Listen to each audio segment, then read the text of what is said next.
Ho, ho, ho. Merry Christmas.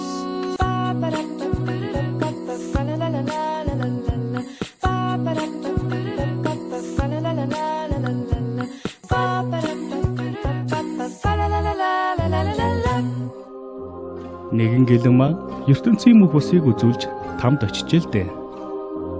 Тэрээр тамд очсныгоо маш том нэндүрэл болж хэмээн бодож өөрөө хувирсан хүнийг алдаа гаргасан байна хэмээн үзжээ. Тэрээр маш том эндүрэл гарчээ.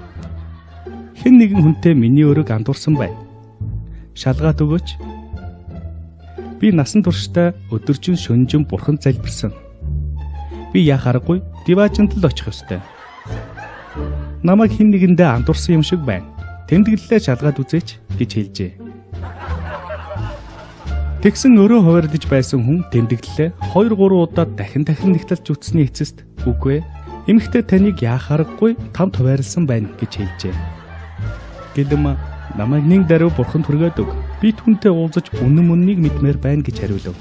Тэрээр бурханд бараалхангуудаа бурхан минь эн чин шудраг ус мөн үү? Би насан туршдаа таны төлөө мөргөл үлдсэн.